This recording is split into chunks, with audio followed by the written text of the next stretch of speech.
What's up, everybody? Welcome back to another video. Today we're going to talk about a basics of cellular metabolism, what metabolism actually is, and how do we actually make energy in the cell to then go ahead and use that energy to either synthesize organic molecules, break them down, or keep the cell alive. Okay. Now, like I said, metabolism refers to the large set of chemical reactions that occur inside of the cell that involve either degradation, synthesis, or the transformation of organic molecules. Okay, and these organic molecules are things like simple sugars, like glucose, or amino acids, of which there are 20, and fatty acids, okay, which are extremely abundant in the body, okay? So we can either degrade, synthesize, or transform things, and that process of doing that kind of stuff is called metabolism. Now, you can have anabolic metabolism, okay, where you're actually making something, synthesizing something, or you can have a catabolic portion of metabolism where you're breaking down something, okay? And that's exactly what we talked about in a few minutes ago. Okay, so those terms are just important to understand. Now, today specifically, we're going to talk about three very commonly known metabolic processes that are used to make energy. Okay, and if you guys know, energy inside of the cell is usually in the form of ATP. Okay, the A stands for adenosine. Okay, and then the T and the P stand for tri. Tri means three, right? Phosphate. Okay. All right, but how does this look like? We have to understand what adenosine actually is. In the most basic sense of the word, okay, you can have this molecule called adenine, okay, which is just a nitrogenous base that is used in your DNA, okay? So you have adenine, okay, or adenine, and it's bound to a ribose sugar, okay? So here's what the ribose sugar would look like. Boom. And this ribose sugar is then bound to 1, 2, 3 triphosphates, okay? So watch this. Boom. 1 phosphate, 2 phosphate, and 3 phosphate. This is ATP, okay? Now, if I were to take only the ribose and the adenine, together that would be called adenosine. Okay, so that's what adenosine is. It's adenine and ribose together, all right? And these 3 phosphates, these guys are the actual bonds that we have to cleave or cut in order to release energy. So these guys are high energy bonds, okay? High energy bonds. That's why ATP is used as a high energy molecule. Now, if I were to take this whole thing, okay, including the adenine and the ribose and all the phosphates, it's called ATP. And let's get rid of this. If I were to only take the adenine portion and bring it only to this 2 phosphates, then it's called ADP. Why D? Well, it still stands for adenosine, but instead of tri, now it stands for di, because there's 2 phosphates. And if I were to only take this guy and bring it to only 1 phosphate, then I would call it AMP. M stands for monophosphate, so only 1 phosphate, okay? Great. Now, what usually is happening with this ATP is that we just cleave this last bond, which is seemingly the highest energy bond, and we generate a molecule of ADP and an inorganic phosphate, okay? So this is how it would look like. You would take an ATP molecule, okay, and an enzyme would then cut that last bond, and then we would generate an ADP plus a free-floating phosphate. Sometimes it's just called inorganic phosphate, all right? And then through cellular metabolism, we will then regenerate this ATP, okay? So what's actually breaking down this ATP? There are specific enzymes that are called ATPases, okay? They have the capacity to cleave ATP, all right? And one good example that we talked about in the previous videos is the sodium and potassium ATPase, okay? There are other ATPases, so when we start talking about muscle biology, we'll learn about myosin ATPase, okay? It also has the function of cleaving ATP. Okay, now how do we generate ATP? Well, we know that there are multiple ways of making ATP. One that we learned about in the previous video is very fast. It's a simple one reaction mechanism, and it is the phosphocreatine ADP system. Okay, and again, it's just one reaction, very fast. There are other types. There is anaerobic glycolysis, and we'll talk about what that means, right? Because there's aerobic and there's anaerobic glycolysis. We'll talk about that. Okay. Which is just a series of 10 reactions. Okay, this one's 10 reactions, so it's not that fast. And then there's finally aerobic metabolism. Okay, or I should probably just reword this to oxidative phosphorylation, right? It is still an aerobic metabolism, but just for difference sake, we'll just say oxidative phosphorylation. Okay. So these three, okay, are the main ways of generating ATP, okay? And in fact, you'll see that oxidative phosphorylation is just a bigger part of aerobic metabolism. So, you know what? I should probably just rewrite this as aerobic, okay? And then we'll see later on that aerobic actually has two compartments to it. There is the Krebs cycle, and then there is the electron transport chain and chemiosmosis, okay? So we'll talk about this in detail. Now, I had to give that intro about ATP for everybody to understand what it is, and now we can go ahead and talk about how we actually create it. Now, I said in this video we'll talk about glycolysis, the Krebs cycle, and the electron transport chain, and we will. But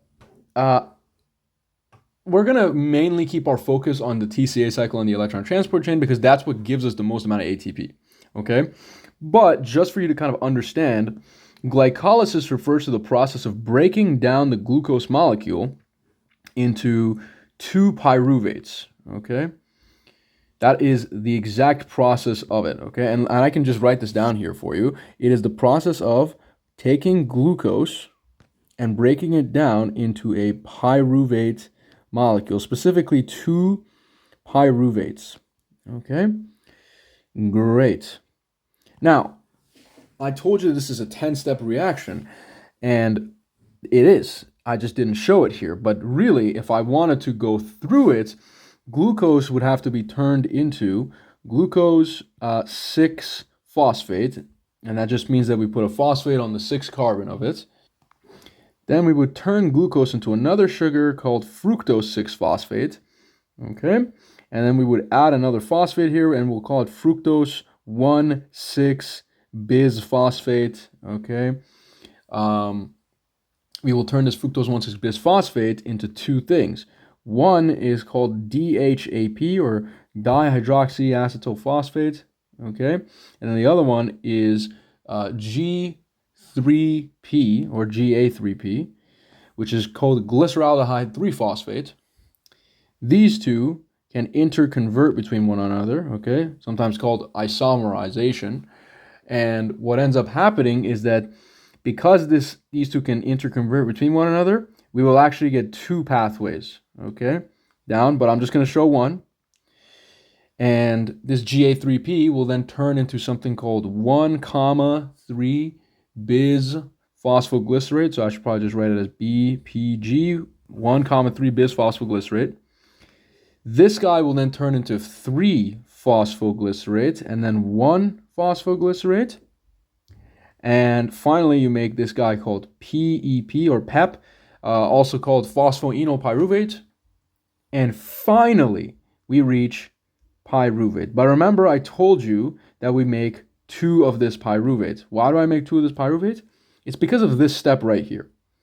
This step I said that these two can interchange between one another or isomerize.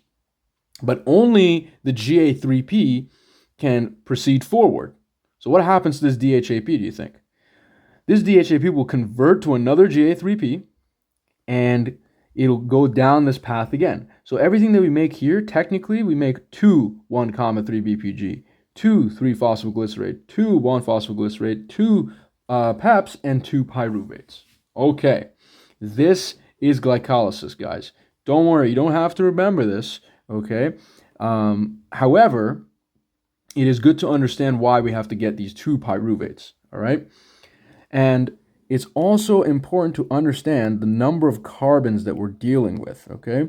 So glucose starts out with 6 carbon molecules and eventually ends up as 2 3-carbon molecules.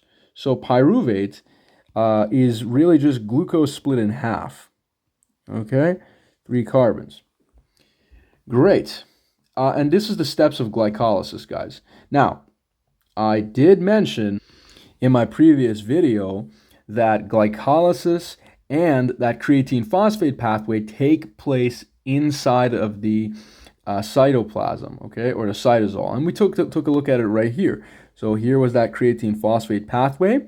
It takes place in the cytoplasm.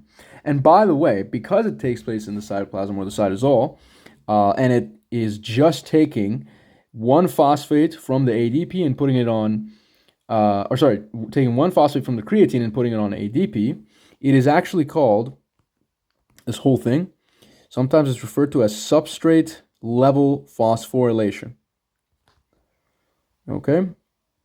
Anytime we are putting a phosphate group on a molecule, that's called phosphorylation. All right? So remember that. And any enzyme that is performing phosphorylation is called a kinase, okay? Now, that was that. Then we took a look at glycolysis, which we said is 10 steps, also occurring in the cytosol. But the thing with this guy is, we said it makes a little bit of ATP, okay? You don't have to know where it makes the ATP in the process, just know that it makes some ATP, okay? But how much ATP? Well, guess what? It actually makes 4 ATP molecules. And you might be thinking, okay, not that bad. The creatine phosphate only makes 1. Well, sorry to burst your bubble. In order to make this 4 ATP in the process of glycolysis, we actually have to use 2 ATP. So really, we only net 2 ATP from the glycolysis process. Now, glycolysis also makes, throughout these 10 steps, a series of other molecules, okay? And these 2 molecules are very important. They're called NADH. We make 2 NADHs. Now, we'll talk about what NADH is in a bit. But just know that it makes 2 NADHs, and these NADHs, as I mentioned before, they are called electron carriers, all right? So just remember that, and we'll talk about it in greater detail in this slide. But so I hope it makes sense to you guys now that we take glucose, and then that glucose will then get turned into 2 3-carbon pyruvate molecules, all right? Now, why is it that in this diagram I've drawn glycogen here at the top? Well, it's because you can start glycolysis in one of 2 ways. You can either start with free glucose, okay? And let's say I just ate food, okay? And I immediately start going for a run right after. Well, that food that I just ate, if it had some carbohydrates in it, those carbohydrates would turn into glucose. And then my body would immediately use that glucose in the process of glycolysis to generate energy. Why do I need to generate energy? Because I said I'm going for a run, right? My muscles, for example, they need energy to contract, so we're going to go through glycolysis. But what if I have a meal and then I go and take a nap for the rest of the day? What happens to that glucose? Well, then the body is not in an urgent need for energy. So you know what it does to that glucose? It will convert that glucose into a storage form called glycogen.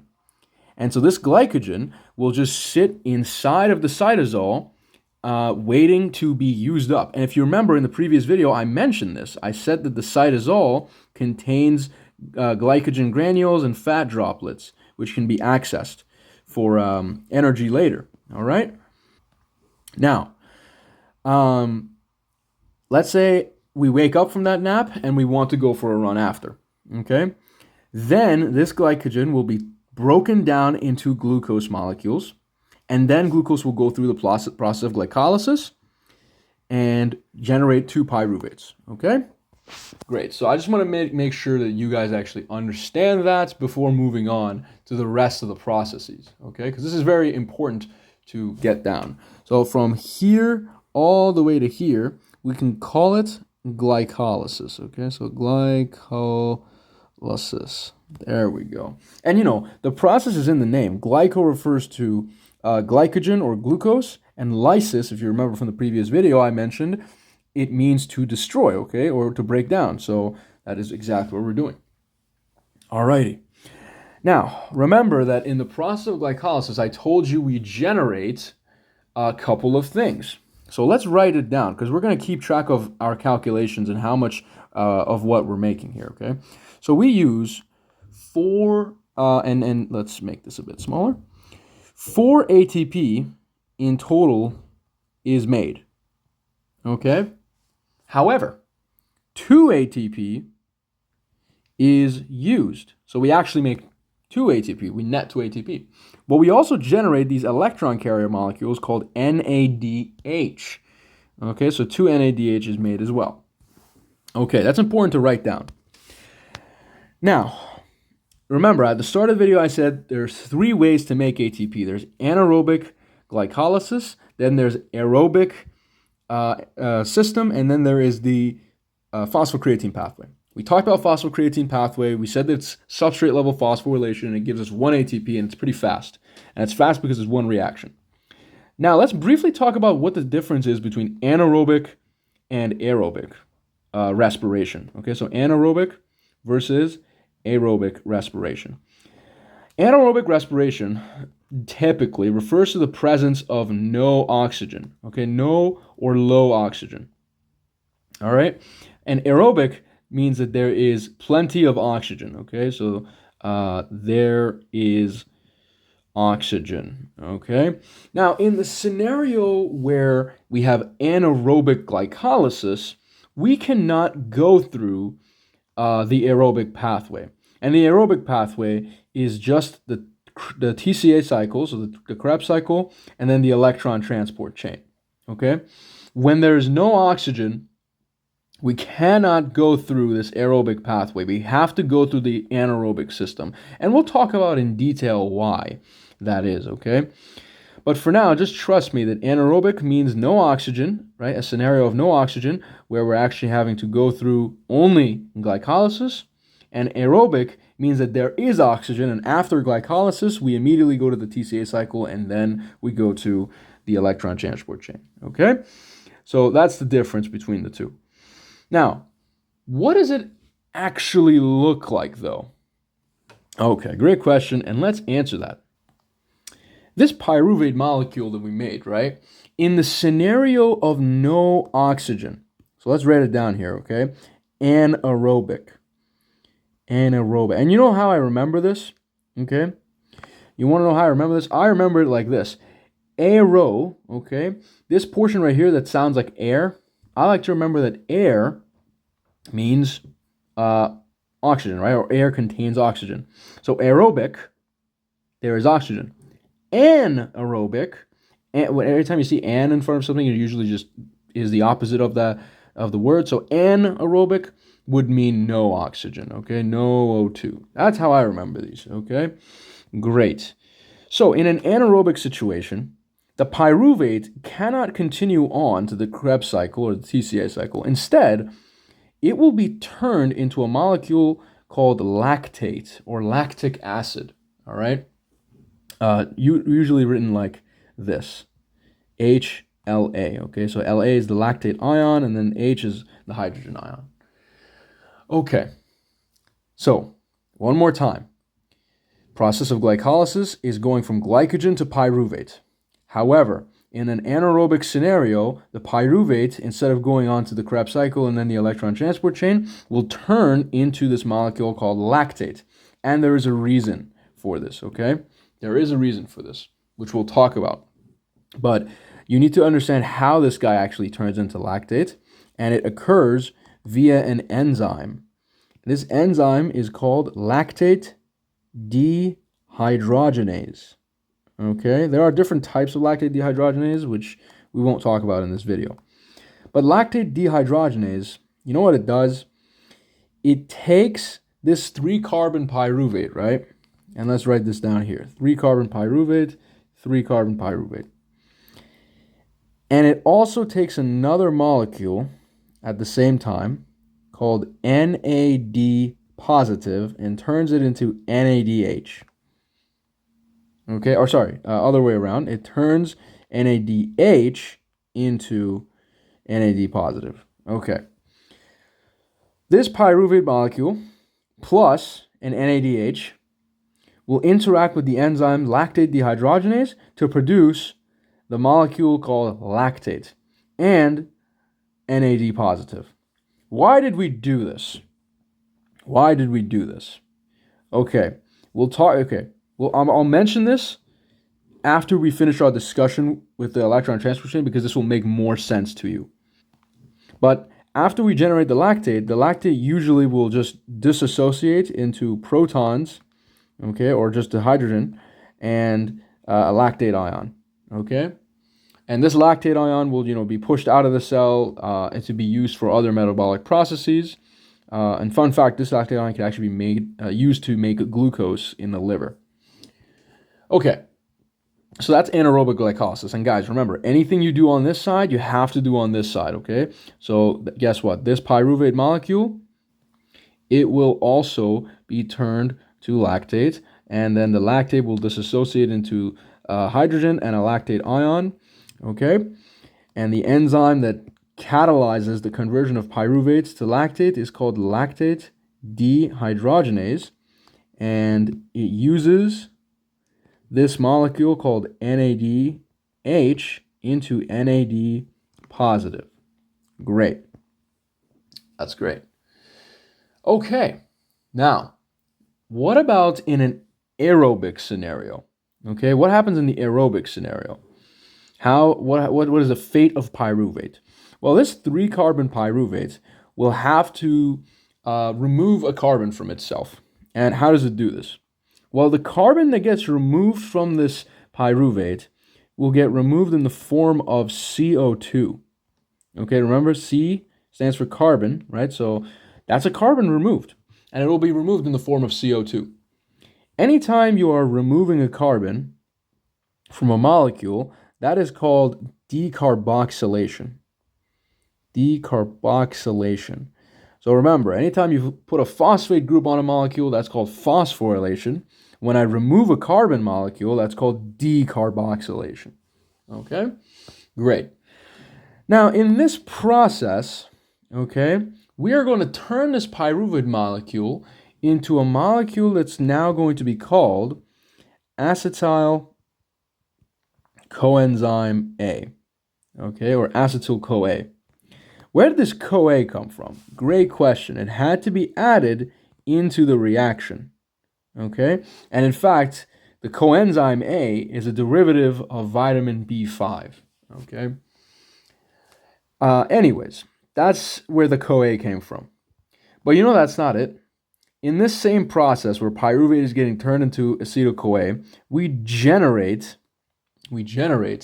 an NADH molecule and an NAD positive. Okay, I have to pause here for a second to really make sure you guys understand what NAD and NADH are. Here it is. Here's NAD positive, and here's NADH. Okay? What did I say these NADH molecules were, guys? What did I say they were? I said that this guy is an electron carrier. Okay? Specifically this guy. This guy is not the electron carrier form of it. Okay? These two, though, they are interconvertible. You know what it's called when we gain an electron, when a molecule gains an electron? We say that that molecule got reduced. So NADH is the reduced form of NAD positive. So what's NAD positive called? Well, we say when a molecule has lost an electron, it is oxidized. Okay? So NADH gains an electron and it becomes reduced. When it loses that electron, it becomes oxidized, okay? And it gains this positive charge back. Do you want to know why it loses a positive charge as it becomes reduced? Well, an electron has a negative charge, and a negative and a positive will then cancel each other out. And so now you're left with a molecule that doesn't have a charge, but it's this, okay? It's NADH. Great. So you have to understand that. Anytime I add an electron to the reaction, that's called reducing a molecule, and NADH is the reduced form of NAD positive. And that's why we say that NADH is the electron carrier. Now, you have to understand something. If I have a lot of this NADH molecule, do I also have a lot of this NAD positive? No, because I used up all of my NAD positive to make NADH. Which means that if I want to be able to carry more electrons, all right, I have to regenerate this so that I can regenerate this. Okay, it's a cycle. It's a cycle. Now, let's go back to this pyruvate and acetyl-CoA reaction. When pyruvate gets turned into acetyl-CoA, right, what happens is NAD positive removes a hydride, or, you can think of it as hydrogen, from the reaction. And in that scenario, that hydride that it removes will bind to this NAD positive, okay, and donate its electrons here, all right? And now this guy will then be able to carry these electrons to the electron transport chain inside of the mitochondria. Okay, so quickly, let's do everything on this side as well. The pyruvate, it has to be turned into acetyl-CoA. Why does it have to be turned into it? Because acetyl-CoA is a 2-carbon molecule, all right, which can enter the Krebs cycle. And in this process, we lose a CO2. That's how we turn 3-carbon to 2-carbon, and that's called decarboxylation. We add in a coenzyme A in the reaction, and we also generate an NADH and NADH from an NAD positive. Okay, great. That's great, guys. What else? What else? The other thing I would like to say is that remember that glycolysis occurs in the cytosol, okay? And as soon as we generate pyruvate, we're still in the cytosol, but guess what? When this pyruvate gets converted to acetyl-CoA, we're no longer in the cytosol. That reaction is taking place in the mitochondria. Okay, it's taking place in the mitochondria, guys. And that's important, all right? And sometimes you might see in certain, books or your professor might say something where pyruvate to acetyl-CoA is called pyruvate decarboxylation step or the transition step. Okay, I like to call it the transition step because it's less complicated. But this part right here to here is called the transition step. Okay. Now, what happens when we generate this 2-carbon acetyl-CoA? We have to send it into a special place that is inside of the mitochondrial matrix. Okay, remember, we talked about it in the previous video. We said that inside of the matrix of the mitochondria, this TCA cycle is occurring. There's many names for this cycle. It's called the TCA cycle, so the tricarboxylic acid, or the citric acid cycle, or the Krebs cycle. Krebs is the name of the guy who actually invented this, Hans Krebs. Okay, not invented, but discovered it. But what does a cycle actually look like? So this cycle requires acetyl-CoA to combine with another molecule and form a 6-carbon molecule called citrate. So citrate is a 6-carbon molecule, And remember that glucose originally was also a 6-carbon molecule, right? So look at what we did. We took a 6-carbon molecule, we broke it down into 2 3-carbons, and then we broke it down to a 2-carbon. And that 2-carbon will now combine with something to turn it into citrate, which is a 6-carbon molecule. What is that something that it combines with? It combines with a molecule called OAA, sometimes called oxaloacetate. Okay, so oxaloacetate, which is 4-carbon. Now, if I take a 4-carbon oxaloacetate and I combine it with a 2-carbon acetyl-CoA, what do I make? I make the 6-carbon citrate. Okay, great. Now, this cycle will continue onwards, okay? And if you don't have to know the rest of the name of the cycle, then you don't have to pay attention. But if you do, pay attention. The next step is to make a conatate, also a 6-carbon. Then you make isocitrate, okay? And in this process, by the way, you're actually adding water into the reaction, okay? Now, here's where it's important. From isocitrate, you generate this molecule called alpha-ketoglutarate or alpha-ketoglutarate. This step, look at it. Alpha-ketoglutarate is 5 carbons. So we had 6 carbon, 6 carbon, 6 carbon, and then 5 carbon. We lost a carbon. What is it called when you lose a carbon, guys? That's called decarboxylation. Okay. Now, what else did I tell you? I said that when you lose a carbon, what do you usually lose it as? In what form? You lose it in the form of CO2. Great. But you know, in this step, you also do something else. In this step, you also generate an NADH, an electron carrier, okay, from an NAD positive, okay? Now, remember, all of these steps of glycolysis, of TCA, they all have enzymes. I'm just not telling you about them because there's no need to know it in this video.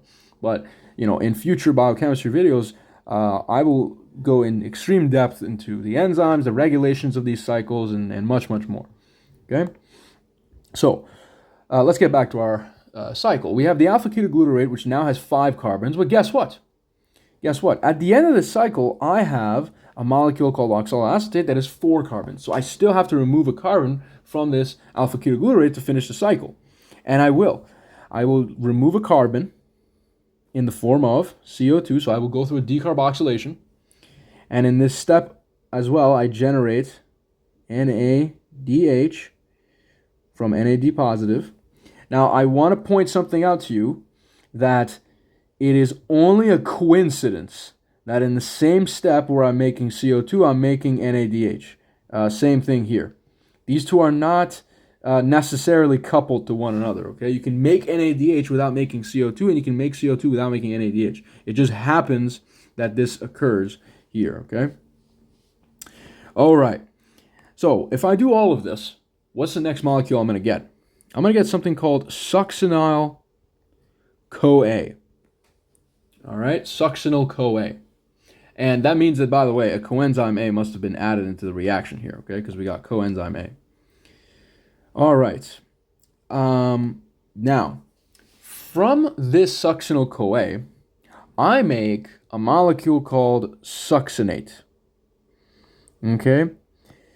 Which, by the way, is this guy's now 4 carbons because we removed the carbon. This guy's also 4 carbons, okay?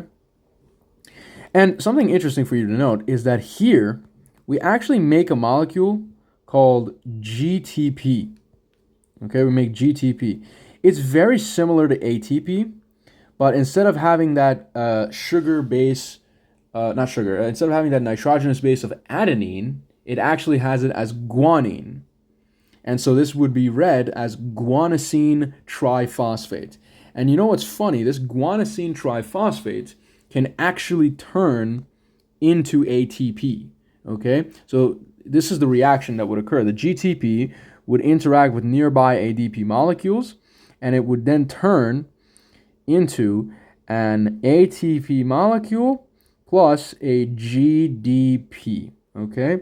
So sometimes people get confused when we say that the TCA cycle actually gives us an ATP molecule. It actually gives us a GTP, and the GTP will turn into ATP through this reaction. Okay? Great. And there is an enzyme here, okay? But again, for the purpose of this video, no need to explain. Okay, so succinate was our next molecule, and from succinate, we actually turn into another molecule called fumarate. Okay, and again, we have to pause here because between succinate and fumarate, we generate another molecule, and this one, pay close attention, is very special. It is another electron carrier, but it's not NADH. It is actually called FADH2. Okay, all right. Stands for flavine adenoid dinucleotide. Okay, and by the way, NAD stands for nicotinamide adenine dinucleotide. Okay, now both NADH and FADH2 they're also vitamin B derivatives. So NADH is a derivative of B3, and FADH is a derivative of vitamin B2. Okay, so just a fun fact for you that vitamins are used in metabolism. Okay, next is going from fumarate to malate. Now, malate, right, going from fumarate to malate, there is something here. Okay, we actually have to add a molecule of water in the reaction, okay, to generate malate, and then from malate to oxaloacetate, we generate a NADH from our, let's show it like this. We generate an NADH from our NAD positive, okay? And I forgot to show it here, but we generate FADH2 from an FAD positive. And guys, just like the same conversation we had with NAD, it's the exact same. So FAD positive can exist in two states, just like NADH, okay? And they're totally interconvertible. This step, what do you think it's called?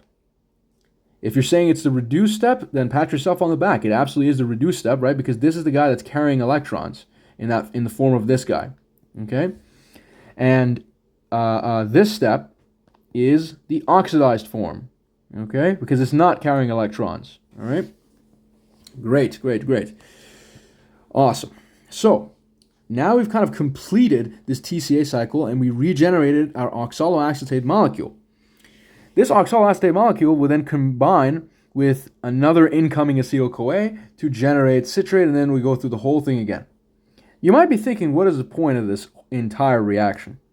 The whole point of this entire reaction is to strip pyruvate from its electrons. Notice how as soon as I'm turning pyruvate into acetyl-CoA, I generated an NADH, which means I'm carrying electrons. And then all throughout the TCA cycle, I'm generating NADHs, which means that, and FADH2s, which means that I'm carrying electrons. So the whole point of this guy, this TCA cycle, at least in the sense of energy production, is to strip pyruvate of all of these electrons and strip acetyl-CoA from electrons to create these electron carrier molecules that are going to go and function in the electron transport chain, okay? Now, that is the function of this, all right? Now, we're only talking about glucose here, but do realize that we can use other substrates, such as proteins or fatty acids, into putting them in this cycle and generating NADH and FADH2s from them and putting them into the electron transport chain right after, okay? Now, if you're curious, what ends up happening is that, well, actually this arrow shouldn't be here, fatty acids can actually enter the cycle at this step, okay? So I can have a fatty acid, okay? And that fatty acid, through a process called beta oxidation, which occurs in the mitochondria, will generate acetyl-CoA, and this acetyl-CoA will then go through the Krebs cycle, okay? So you can see how we can do this exact process just with a different substrate, all right? Great. And, you know, proteins can actually, they're a little bit more complicated, but they can generate acetyl-CoA as well, and they will also go through this cycle, okay? So different substrates can also be used, but glucose is the preferred source, always. Now, this glucose has gone through glycolysis to make pyruvate, and then it went from the cytosol into the mitochondria to be turned into acetyl-CoA in the transition step. The acetyl-CoA went through tcacycle to generate all of these electron carriers, such as NADH and FADH2, and it also gave us one ATP here. But is it done? And the answer is no. You have to remember, we do, per one glucose molecule, we generate 2 pyruvates, and that means we have to go through the cycle twice. So anything that we make here, you have to times it by 2, which means I make 2 NADH here, 2 FADH, 2 ATP, 2 NADH, and 2 NADH here. Okay? And I make a whole bunch of CO2 as well. Remember, I make a CO2 here, a CO2 here, and a CO2 here. So if I make 3 here, and we have to do the cycle twice, that means I actually make 6 CO2s. So I'm going to quickly go ahead and redraw this for you guys, because I don't want to waste too much time, and then we can move on. Okay, so here we go. We have all of these same exact things happening on both sides, all right? So now we can actually go ahead and do a little bit more of our, calculations or accounting. What did we do in the transition step? We generated one NADH molecule here and one NADH molecule here, which means we generated 2 in total. So we make 2 NADH molecules, and remember, we make no ATP here. No ATP here. Okay, great. That's that. Now, what about the TCA cycle, guys? Well, the TCA cycle, remember, everything happens twice, so let's just count one of them. How many NADHs I make? 1, 2, 3. Okay, 3 times 2, I make 6 NADHs in total. So 6 NADHs in total. How many FADH2 do I make? Well, I make 1, and the cycle happens twice, so that means I make 2 in total. So I make 2 FADH2 molecules. Okay? How much ATP do I make? Well, remember, we don't actually make ATP directly. We make GTP, and then the GTP makes ATP. Okay? But because the cycle occurs twice, we make 2 ATP molecules. So we can say we make 2 ATP by way of GTP. Okay. Now, notice what's happened here. In the process of glycolysis, right, aerobic respiration, where we went through glycolysis, we made only 2 ATP, okay? And in the TCA, we made only 2 ATP. So far, we have only made 4 ATP, all right? But guess what? That's not the point of this. The point of this TCA cycle was to rob the pyruvate and the acetyl-CoA of their electrons so that we can generate these electron carriers. Now, these electron carriers will carry on, no pun intended, into the electron transport chain. And then over there, they're going to do something very special. Okay? And let's take a look at what that something special is. All right. Remember that the electron transport chain and the TCA cycle occur in the mitochondria. However, the mitochondria had a couple of landmarks we have to remember, right? It had a double membrane. One of them was called the outer mitochondrial membrane, right here. There's that lipid bilayer. It had an inner mitochondrial membrane, so right here. And by the way, on the inner mitochondrial membrane is where those proteins of the electron transport chain were actually studded all over the inner membrane, okay? Now, there was a space, I said, between the inner membrane and the outer membrane, which was called the intermembrane space. And then finally, the inside of the mitochondria, the core, is called the matrix, which is made up of like a jelly watery substance. And that is where the TCA cycle was occurring, okay? Remember, from the TCA cycle, we generated what? Those NADHs and some FADH2. And look at in how much of a close proximity these guys are to the electron transport chain. There must have been a reason we did this, and there totally is. We're going to get to it. These NADHs that we generate, okay, and these FADH2s, they're going to go and interact with these electron transport chain proteins, and then they're going to do something very special. But in order to understand this, we have to talk a little bit about hydrogen. Okay? The concentration of hydrogen inside of the mitochondrial matrix is pretty low. Okay? It's pretty low, and that's really good to remember. Now, we'll talk about it in a future video, but anytime you want to diffuse a membrane, okay, meaning pass through a lipid bilayer or a membrane, there are many categories or many things that you have to meet, right? But in order for that movement to occur, so again, in order for movement to occur, there needs to be a concentration gradient. Okay, so for example, let's say that hydrogen wants to move from this intermembrane space into the actual matrix of the mitochondria. Okay, well, it has to meet a couple of things. First of all, because it's a charged particle, it can't just pass through it. It needs some sort of transporter, okay, or a channel. Okay, so let's say it has that.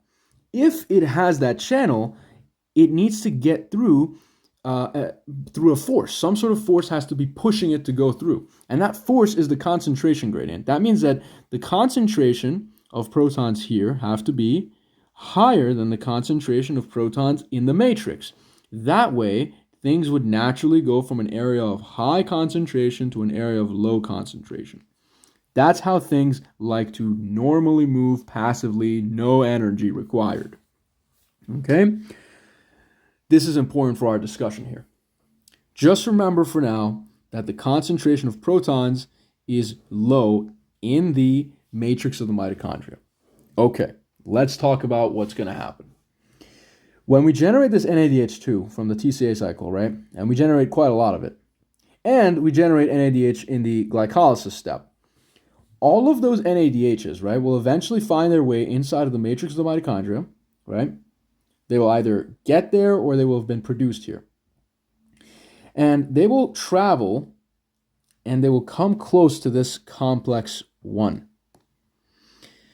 This NADH molecule, right? Look at it.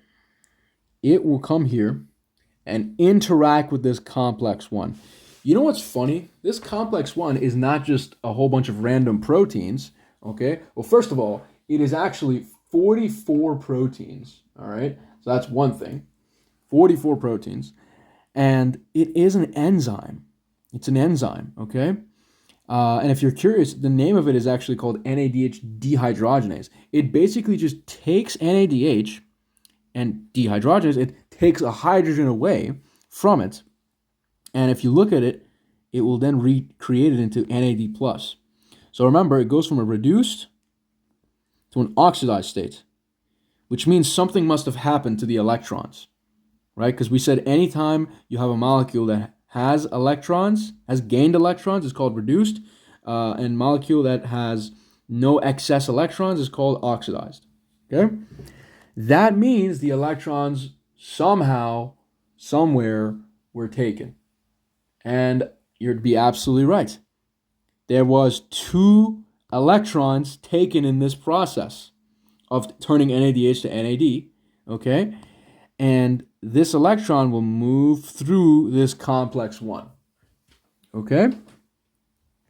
So, one more time. The NADH that we generated, either from glycolysis or the TCA, they will make their way here, and they will be interacting with complex 1, which is an enzyme, and the complex 1 will take that little hydrogen here, okay?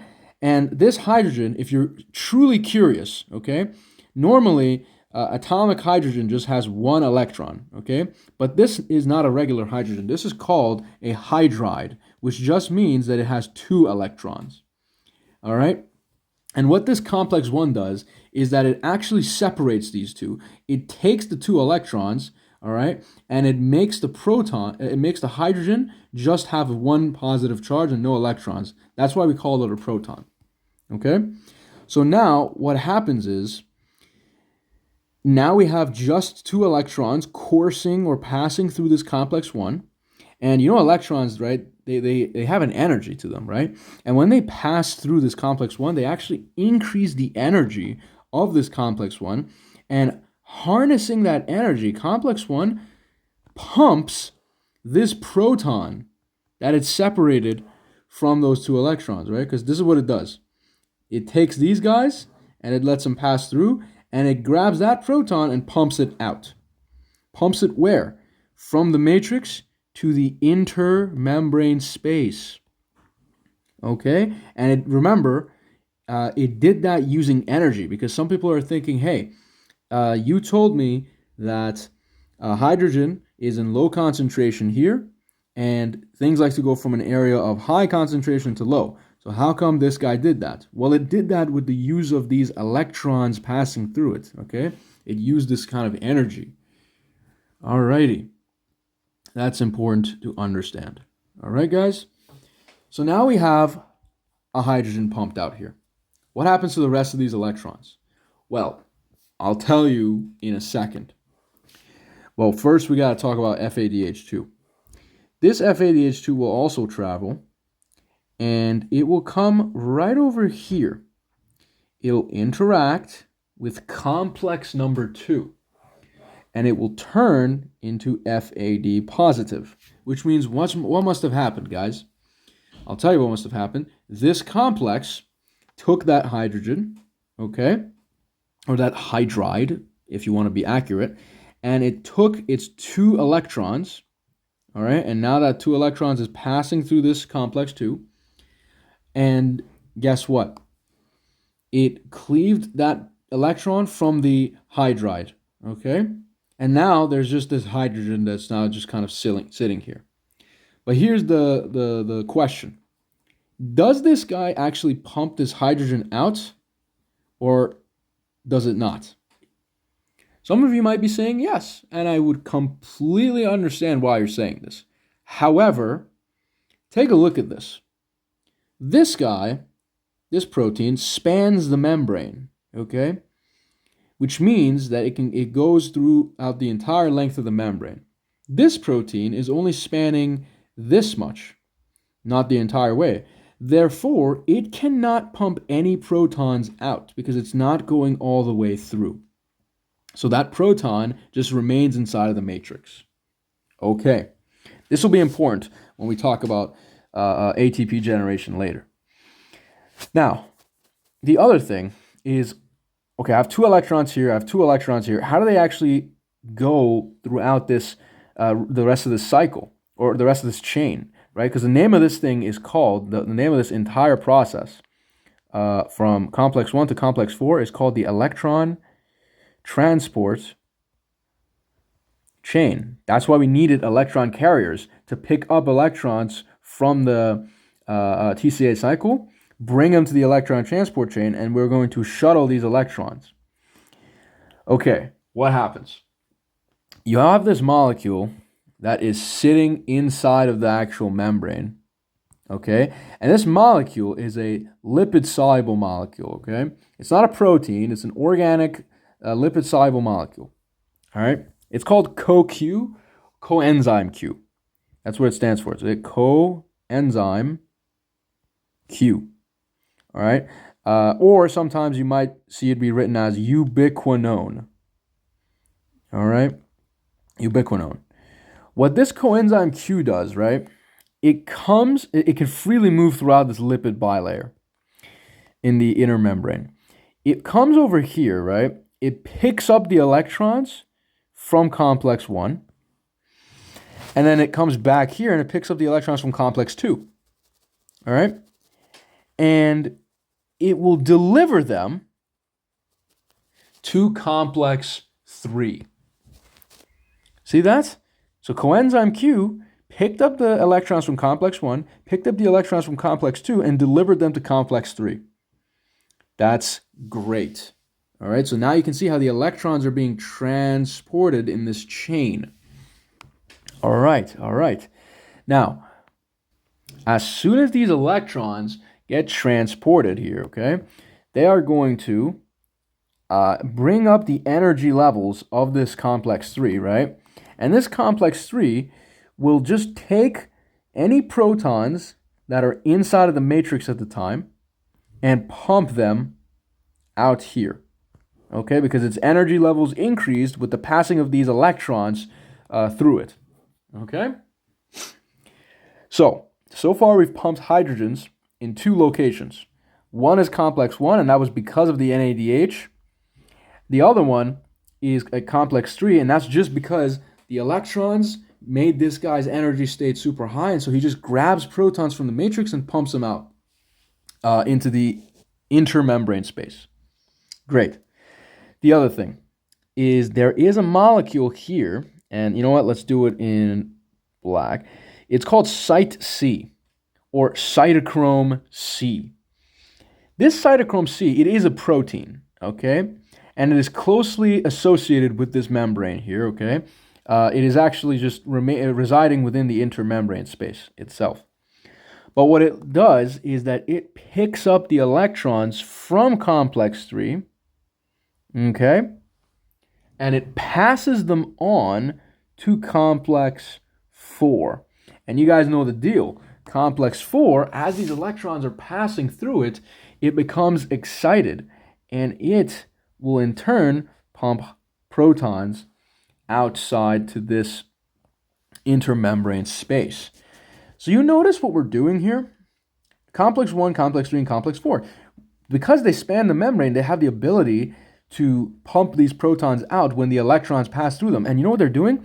They are increasing the concentration of hydrogens or protons in the intermembrane space, okay? And we already knew that the concentration of protons here was low, and if we're just going to keep pumping them, it's going to get even lower. So now, you know what we're doing? We are creating a proton gradient. We're creating a proton gradient. What does that mean? We're creating this gradient so that these H pluses, when we open the gate, they will just whoosh inside back into the mitochondrial matrix, okay? And this is really important, and I'll tell you why in just 1 second, okay? But we're not done yet with these electrons, because this is the last complex, and complex 4, and they're not kind of doing anything. They just keep getting passed around. And that's exactly the point that I want to bring up, is that this is a game of hot potato, okay? Complex 1 takes the electrons. Hey, I don't want it. CoQ, take it.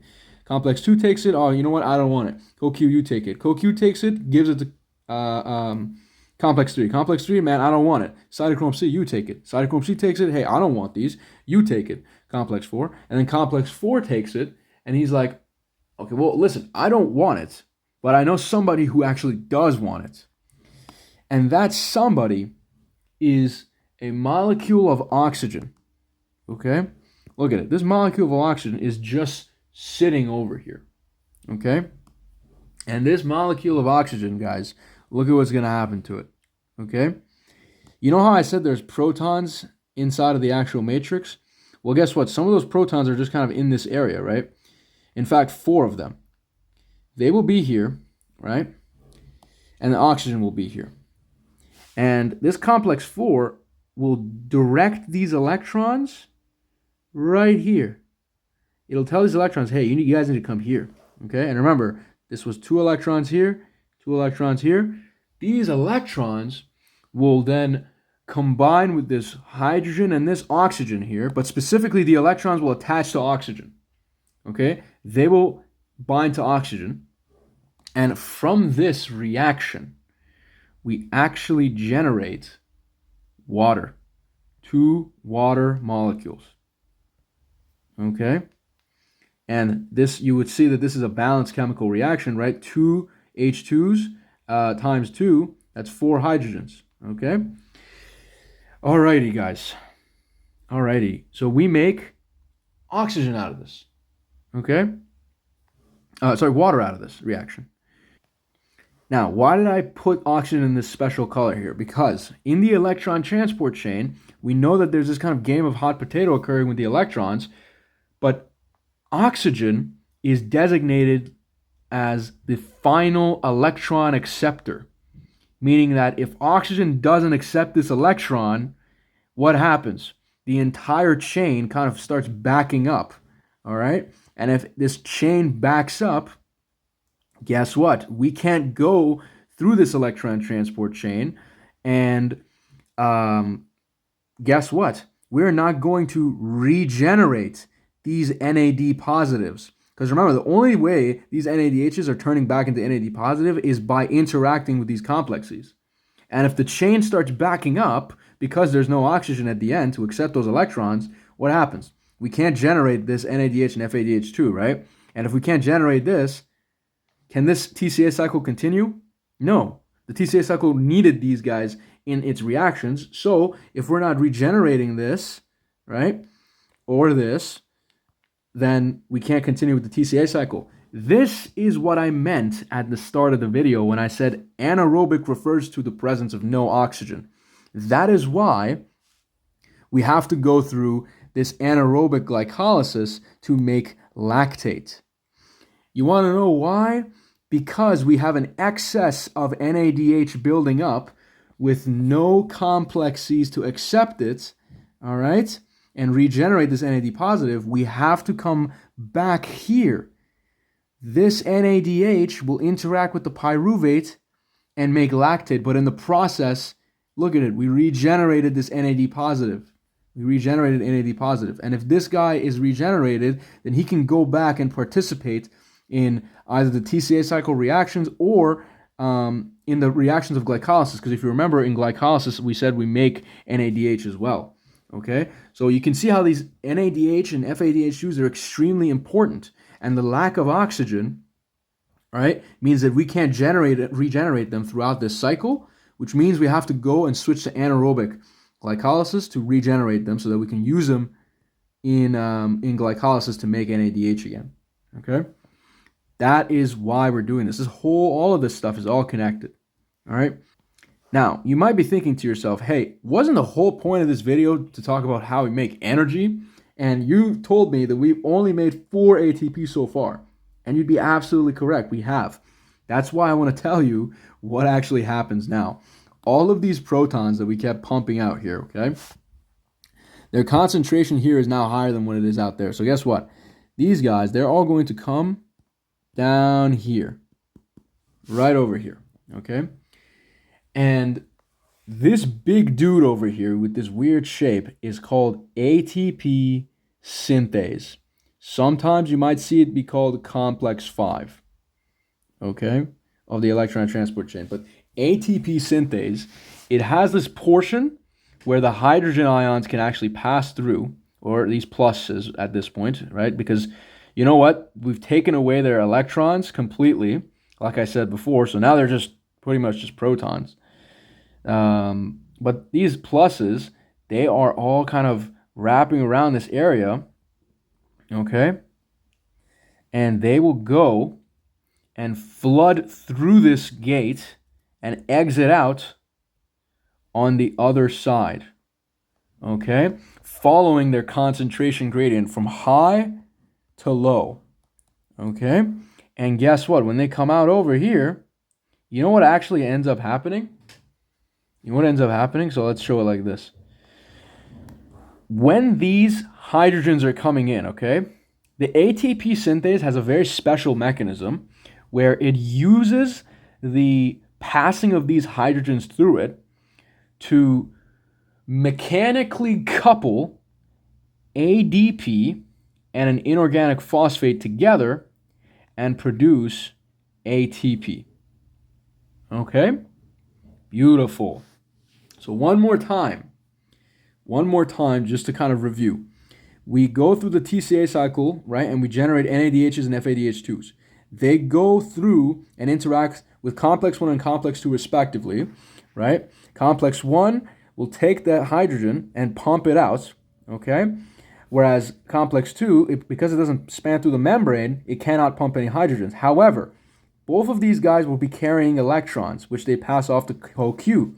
CoQ will give it to complex 3. Complex 3, after interacting with those electrons, it becomes very high energy, and it starts pumping protons from the matrix into the intermembrane space, increasing the concentration of protons here. The electrons from complex 3 will be picked up by cytochrome C and then passed down to complex 4. As they travel down complex 4, they energize this complex so that it pumps these protons out to the intermembrane space, further increasing the concentration gradient. All right, Now, what ends up happening is oxygen is the final electron acceptor, meaning that this game of hot potato of passing electrons from complex to complex finally ends near complex 4, where at complex 4, these electrons will combine with oxygen, okay? And the oxygen will then combine with the 4 protons and make 2 water molecules. Great. Simultaneously that this is happening, the protons that we were pumping out here are in such high concentration that they've moved their way to this ATP synthase. And they finally go down throughout this ATP synthase. And as they're coming down, the ATP synthase, through a specific mechanism that it has, will power the coupling, the mechanical coupling of taking ADP, an inorganic phosphate, smushing them together to make ATP, okay, as these protons are moving through. So the movement of these protons powers the mechanical synthesis of ATP, okay? Now, we said that this portion is called the electron transport chain. This portion, where the protons are used to go down their concentration gradient and ATP is created, this is called chemiosmosis, okay? And this process of chemiosmosis was actually proposed by a guy named Peter Mitchell back in 1960s.